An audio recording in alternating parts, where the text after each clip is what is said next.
ಎಲ್ಲರಿಗೂ ನಮಸ್ಕಾರ. Welcome back to my channel. ಎಲ್ಲರೂ ಹೇಗಿದ್ದೀರಾ? ನಾನಂತೂ ಸಖತ್ತಾಗಿದ್ದೀನಿ.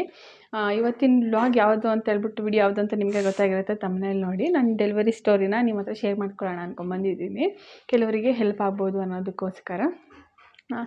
ಇನ್ನೂ ನನ್ನ ಚಾನಲ್ ಯಾರು ಸಬ್ಸ್ಕ್ರೈಬ್ ಮಾಡ್ಕೊಳ್ಳಿ, ಪ್ಲೀಸ್ ಹೋಗಿ ಸಬ್ಸ್ಕ್ರೈಬ್ ಮಾಡ್ಕೊಳ್ಳಿ. ಇವಾಗ ವಿಡಿಯೋನ ಸ್ಟಾರ್ಟ್ ಮಾಡೋಣ.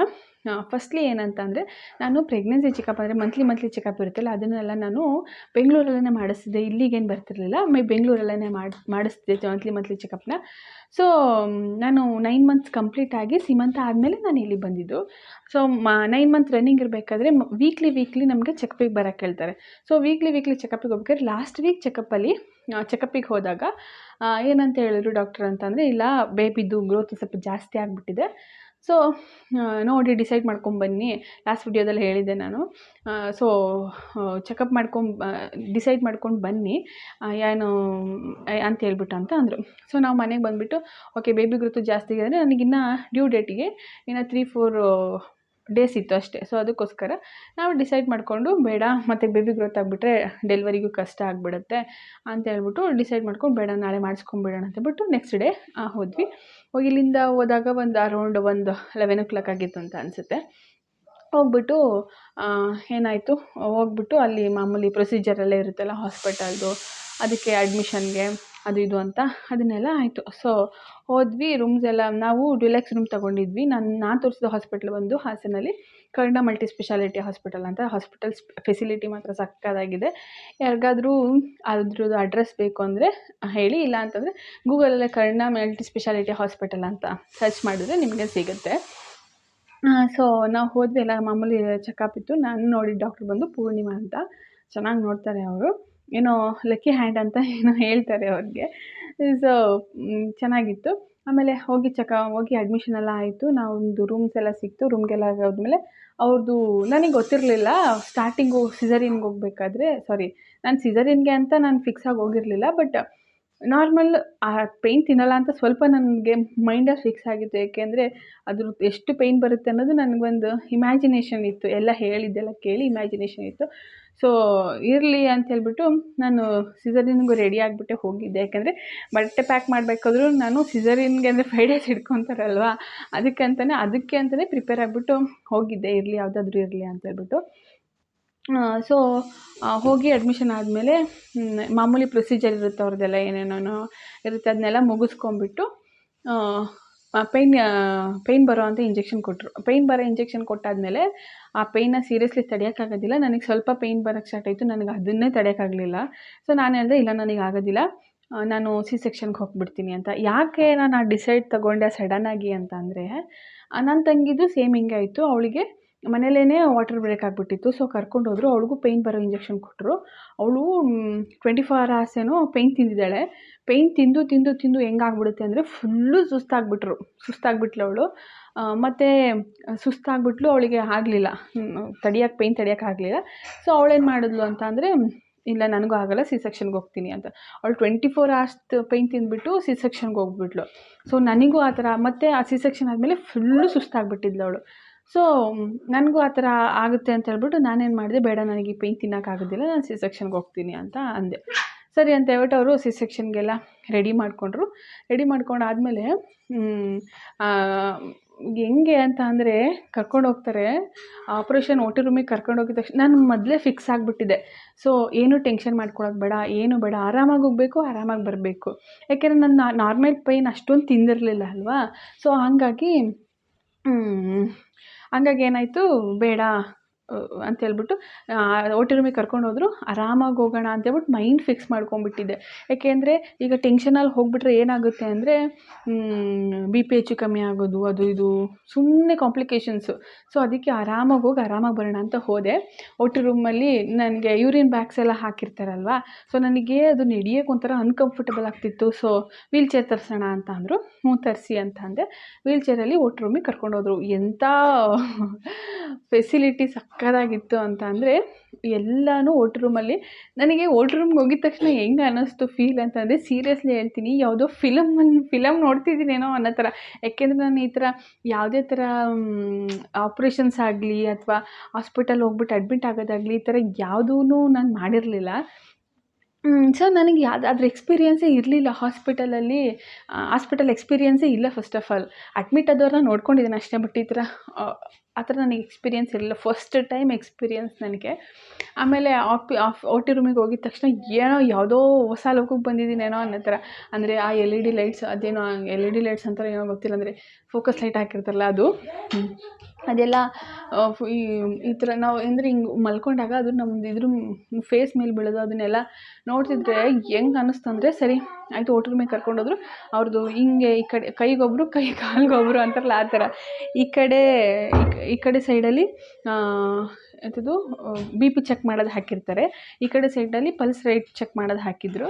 ಆಮೇಲೆ ಮತ್ತು ಅನಸ್ತೇಷಿಯಾ ಡಾಕ್ಟ್ರು ಬಂದರು. ಫಸ್ಟು ಅನಸ್ತೇಷಿಯಾ ಡಾಕ್ಟ್ರು ಬಂದ್ಬಿಟ್ಟು ಎಲ್ಲ ಕೇಳ್ತಾರೆ. ಫಸ್ಟು ನಿಮಗೆ ಥೈರಾಯ್ಡ್ ಇದೆಯಾ, ಶುಗರ್ ಇದೆಯಾ, ಮತ್ತು ಸೆಕೆಂಡ್ ಬೇಬಿನ, ಫಸ್ಟ್ ಬೇಬಿನ ಎಲ್ಲ ಕೇಳ್ತಾರೆ. ಏನು ಮಗಳು ಆಯಿತಾ, ಎಲ್ಲ ಕೇಳ್ತಾರೆ. ಫಸ್ಟ್ ಬೇಬಿನ, ಸೆಕೆಂಡ್ ಬೇಬಿನ ಎಲ್ಲ ಕೇಳ್ತಾರೆ. ಕೇಳಾದ್ಮೇಲೆ ಈಗ ನಾವೇನೇನಿದೆ ಅಂತ ಹೇಳಬೇಕು. ಹೇಳ್ಬಿಟ್ಟು ಬಂದ್ಬಿಟ್ಟು ಹಿಂಗೆ ಮಲ್ಕೊಂಡಿರ್ತೀವಲ್ಲ, ಎಬ್ಬಿಸ್ಬಿಟ್ಟು ಬ್ಯಾಕಿಗೆ ಅನಸ್ತೇಷಿಯಾ ಇಂಜೆಕ್ಷನ್ ಕೊಡ್ತಾರೆ. ಆ ಇಂಜೆಕ್ಷನ್ ನನಗೆ ಇಂಜೆಕ್ಷನ್ ಅಂದರೆ ಸೀರಿಯಸ್ಲಿ ಮೊದಲೇ ಭಯ. ಆಮೇಲೆ ಇಂಜೆಕ್ಷನ್ ಕೊಟ್ಟಾದಮೇಲೆ ಫುಲ್ಲು ಆಮೇಲೆ ಅವ್ರು ಕೇಳಿದ್ರು ಖಾಲಿ ಏನಾದ್ರು ಬಿಸಿ ಆಗ್ತಿದೆಯಾ ಅಂತ. ಲೈಟಾಗಿ ಬಿಸಿ ಆಗ್ತಿತ್ತು. ಹ್ಞೂ ಡಾಕ್ಟರ್ ಆಗ್ತಿದೆ ಅಂತ ಅಂದೆ.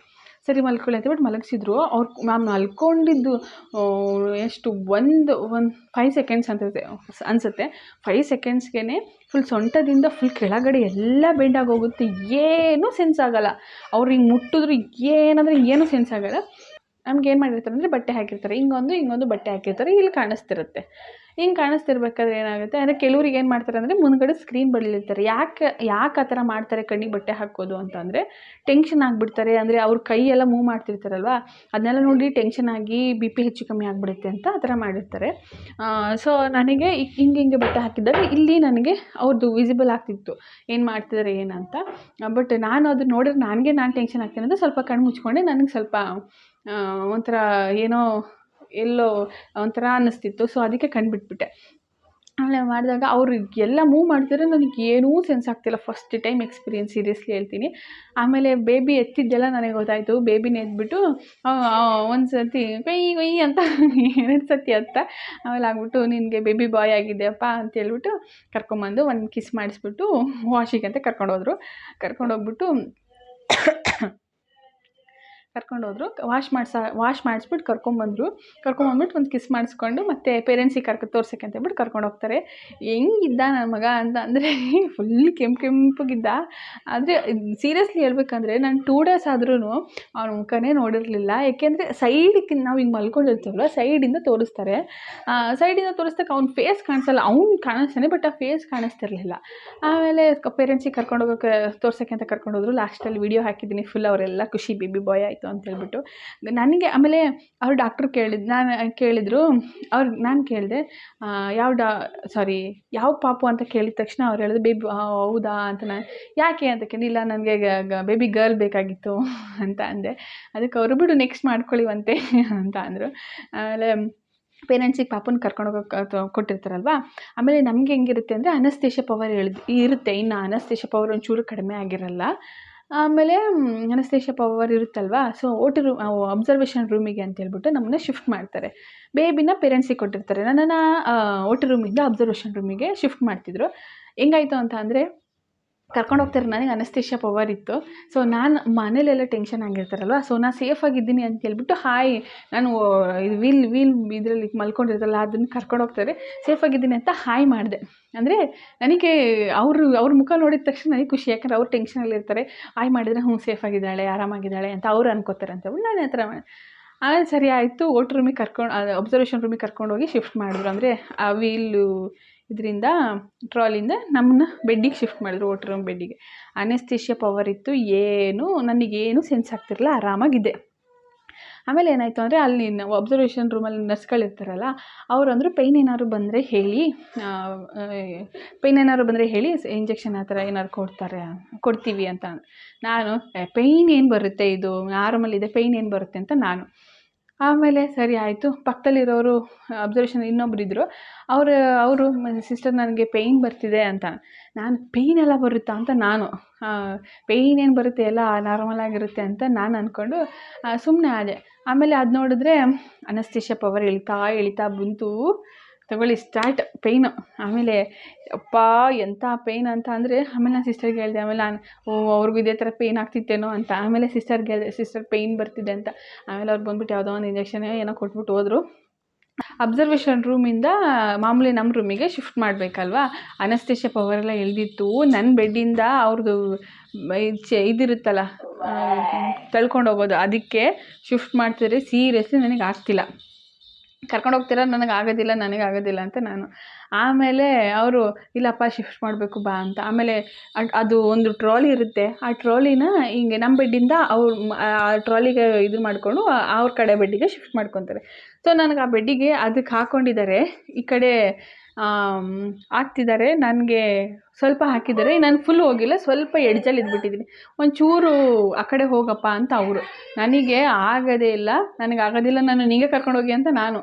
ಅವರು ಅದಕ್ಕೆ ಇಲ್ಲ ಒಂಚೂರು ಹಿಂಗೆ ಆಗಲ್ಲ, ಲಾಕ್ ಮಾಡಬೇಕು ಒತ್ತಪ್ಪ ಅಂತ. ನಾನು ಆಗೋದಿಲ್ಲ, ನಾನು ನಿಂಗೆ ಕರ್ಕೊಂಡೋಗಿ ಅಂತ. ಆಮೇಲೆ ಆಲ್ಸೋರು ಪಕ್ಕದಲ್ಲಿ ನಿಂತ್ಕೊಂಡು ನಗಾಡ್ತಿದ್ದಾರೆ. ನನಗೆ ಕಷ್ಟ ನನಗೆ. ಆಮೇಲೆ ಕರ್ಕೊಂಡು ಆಮೇಲೆ ಹೆಂಗೋ ಸ್ವಲ್ಪ ಮೂವ್ ಮಾಡಿಕೊಂಡು ಲಾಕ್ ಮಾಡಿಕೊಂಡು ನಮ್ಮ ರೂಮಿಗೆ ಕರ್ಕೊಂಡು ಹೋಗಾದ್ಮೇಲೆ ಮತ್ತು ಅದರಿಂದ ನಮ್ಮ ಬೆಡ್ಡಿಗೆ ಶಿಫ್ಟ್ ಮಾಡಬೇಕಲ್ಲ. ಅಯ್ಯಪ್ಪ, ಅದ್ರ ನರಕ ಇದೆಯಲ್ಲ, ಸೀರಿಯಸ್ಲಿ ಯಾರಿಗೂ ಬೇಡ ಅನಿಸ್ಬಿಡುತ್ತೆ. ಆಮೇಲೆ ಕರ್ಕೊಂಡು ಹೋದ್ರು. ನನಗೆ ಆ ಪೇಯ್ನ್ ಇತ್ತಲ್ಲ, ಕೆಲವ್ರಂತರೂ ಅದು ಹೆಂಗೋ ಗೊತ್ತಿಲ್ಲ 3-4 ಡೇಸ್ಗೆ ಚೆನ್ನಾಗಿ ಎದ್ದು ಓಡಾಡಿ ಎಲ್ಲ ಮಾಡಿಕೊಂಡು ಎಲ್ಲ ಮಾಡ್ತಿರ್ತಾರೆ. ಬಟ್ ನನಗಂತೂ ಸೀರಿಯಸ್ಲಿ ನಿಜವಾಗ್ಲೂ ಆಗಲಿಲ್ಲ. ಎಷ್ಟು ಅವ್ರು ಡಾಕ್ಟ್ರ್ ನರ್ಸ್ ಬರ್ತಾರೆ, ಹೇಳ್ತಾರೆ ನೀವು ಓಡಾಡಲಿಲ್ಲ ಅಂತಂದರೆ ಡಿಸ್ಚಾರ್ಜ್ ಮಾಡೋಕ್ಕಾಗಲ್ಲ, ಗಾಯನೂ ಬೇಗ ಕ್ಯೂರ್ ಆಗೋಲ್ಲ, ಓಡಾಡಬೇಕು ಅಂತ. ನನಗೆ ಆಗ್ತಾನೇ ಇಲ್ಲ. ಎದ್ದೇಳ್ತೀನಿ, ಸೀರಿಯಸ್ಲಿ ಹೆಂಗಾಯಿತು ಅಂದರೆ, ಸರಿ ಹೇಳ್ತಿದ್ರಲ್ಲ ಎದ್ದೇಳೋಣ ಅಂತೇಳ್ಬಿಟ್ಟು ಎದ್ದೇಳ್ತೀನಿ. ನನಗೆ ಫುಲ್ಲು ಹೊಟ್ಟೆಲಿ ಎಲ್ಲ ಏನೋ ಬಿದ್ದೋಗ್ತಿದ್ಯೇನೋ, ನನ್ನ ಪಾರ್ಟ್ಸ್ ಎಲ್ಲ ಕೆಳಗಡೆ ಬಿದ್ದೋಗ್ತಿದ್ಯೇನೋ ಅನ್ನೋ ಥರ. ಮೊದಲೇ ಸ್ಟಿಚ್ ಹಾಕಿರ್ತಾರಲ್ವ, ಕೆಮ್ಮಕ್ಕೂ ಆಗೋಲ್ಲ, ಕೆಮ್ಮು ಬರ್ತಿದ್ದೆ, ಕೆಮ್ಮಕ್ಕಾಗ್ತಿಲ್ಲ. ಆಮೇಲೆ ಹೊಟ್ಟೆನ ಹಿಂಗೆ ಇಟ್ಕೊಂಡು ಫುಲ್ಲು ನಿಧಾನಕ್ಕೆ ಹೆಜ್ಜೆ ಹಾಕ್ತೆ, ಒಂದು 4 ಹೆಜ್ಜೆ ಹಾಕ್ತೆ, ಆಗೋದಿಲ್ಲ ಅಂತೇಳ್ಬಿಟ್ಟು ಬಂದು ಮಲ್ಕೊಂಡೆ. ಆಮೇಲೆ ಡಾಕ್ಟರ್ಸ್ ಎಲ್ಲ ಇಲ್ಲ ನಡಿಲಿಲ್ಲ ಅಂದರೆ ಆಗೋದಿಲ್ಲ, ಕ್ಯೂರು ಆಗೋಲ್ಲ, ಏನೂ ಇಲ್ಲ ಅಂತೇಳ್ಬಿಟ್ಟು ಸ್ವಲ್ಪ ಹೇಳಿದರು. ಆಮೇಲೆ ಸ್ವಲ್ಪ ಲಾಸ್ಟಿಗೆ ಬರ್ತಾ ಒಂದು ಸ್ವಲ್ಪ ನಡೆದಾಡಿದೆ. ಆಮೇಲೆ ಓಕೆ ಪರವಾಗಿಲ್ಲ ಅಂತ ಅನ್ನಿಸ್ತು. ಆಮೇಲೆ ಲಾಸ್ಟಿಗೆ ಏನಾಯಿತು ಅಂದರೆ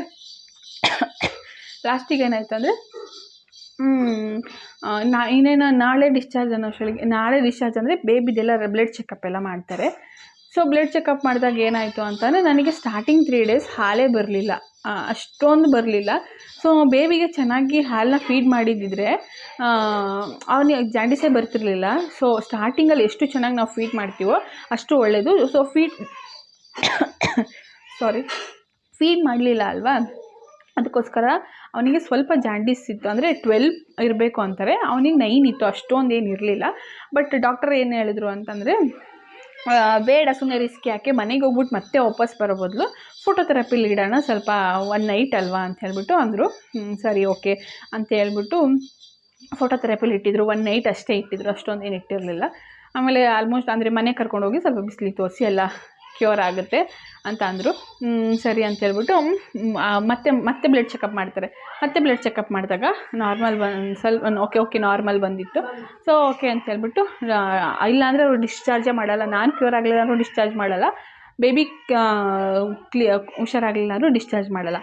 ಸೊ ಎಲ್ಲ ಕ್ಲಿಯರ್ ಆಗಿದ್ದರಿಂದ ಆರಾಮಾಗಿ ಡಿಸ್ಚಾರ್ಜ್ ಮಾಡಿದರು. ಸೆಕ್ಷನ್ ಬಗ್ಗೆ ಹೇಗಿರುತ್ತೆ ಏನು ಎಕ್ಸ್ಪೀರಿಯೆನ್ಸ್ ಅಂತ ಹೇಳ್ಬಿಟ್ಟು, ಅಂದರೆ ಆಫ್ಟರ್ ಡಿಸ್ಚಾರ್ಜ್ ಹಾಸ್ಪಿಟಲಲ್ಲಿ ಇರೋ ತನಕ ಚೆನ್ನಾಗಿರುತ್ತೆ, ಯಾಕೆಂದರೆ ಮೆಡಿಸಿನ್ ಎಲ್ಲ ಹೋಗ್ತಿರುತ್ತೆ, ಚೆನ್ನಾಗಿರುತ್ತೆ. ಅದಾದಮೇಲೆ ಹೆಂಗೆ ಏನು ಅಂತೇಳ್ಬಿಟ್ಟು ನೆಕ್ಸ್ಟ್ ವಿಡಿಯೋ ಮಾಡ್ತೀನಿ. ಯಾಕೆ ಅಂತ ಅಂದರೆ ಆ ಗಾಯದನ್ನೇ ಒಂದು ನಂದು ಏನೋ ಅಂತಾರಲ್ಲ, ಆ ಗಾಯ ಕ್ಯೂರ್ ಮಾಡ್ಕೊಳ್ಳೋಷ್ಟರಲ್ಲಿ ನಾನು ಎಷ್ಟು ಕಷ್ಟಪಟ್ಟಿದ್ದೀನಿ ಅಂತಂದರೆ ಸೀರಿಯಸ್ಲಿ ನಿಜವಾಗ್ಲೂ ಹೇಳ್ತೀನಿ, ನಾನು ಮಾಡಿರೋಂಥ ತಪ್ಪನ್ನ ನಿಜವಾಗ್ಲೂ ಯಾರೂ ಮಾಡೋಕ್ಕೆ ಹೋಗಬಾರ್ದು. ನನಗೆ ಗೊತ್ತೇ ಇರಲಿಲ್ಲ ಹಿಂಗೆಲ್ಲ ಆಗುತ್ತೆ ಅಂತ. ಸೊ ಅದ್ರ ಎಕ್ಸ್ಪೀರಿಯನ್ಸ್ನ ನಾನು ನೆಕ್ಸ್ಟ್ ವಿಡಿಯೋದಲ್ಲಿ ಶೇರ್ ಮಾಡ್ಕೊತೀನಿ. ಯಾಕೆಂದರೆ ಈ ವಿಡಿಯೋದಲ್ಲಿ ಶೇರ್ ಮಾಡಿಕೊಂಡ್ರೆ ತುಂಬ ಲೆಂತಿ ಆಗಿಬಿಡುತ್ತೆ. ಸೊ ನನ್ನ ಪಾಪುನೂ ಅಳ್ತಿದ್ದಾನೆ, ಅದಕ್ಕೆ ಈಗ ಟೈಮೂ ಇಲ್ಲ. ಸೊ ಅದನ್ನು ನೆಕ್ಸ್ಟ್ ವೀಡಿಯೋದಲ್ಲಿ ಶೇರ್ ಮಾಡ್ಕೋತೀನಿ. ಏನೇನು ತಪ್ಪು ಮಾಡಿದೆ, ಏನೇನು ಮಾಡಿಕೊಂಡೆ, ಆ ಥರ ಮಾಡಿದರೆ, ಯಾಕೆಂದರೆ ನಾನು ಶೇರ್ ಮಾಡ್ಕೊಳ್ಳೋದ್ರಿಂದ ನಿಮಗೂ ಸ್ವಲ್ಪ ಹೆಲ್ಪ್ ಆಗಬಹುದೇನೋ ಅಂತ. ಸೊ ನನ್ನ ಚಾನಲ್ ಸಬ್ಸ್ಕ್ರೈಬ್ ಮಾಡಿಲ್ಲ, ಪ್ಲೀಸ್ ಹೋಗಿ ಸಬ್ಸ್ಕ್ರೈಬ್ ಮಾಡ್ಕೊಳ್ಳಿ. ಮತ್ತು ನೆಕ್ಸ್ಟ್ ವೀಡಿಯೋದಲ್ಲಿ ಸಿಗ್ತೀನಿ. ತನಕ ಟೇಕ್ ಕೇರ್, ಬೈ.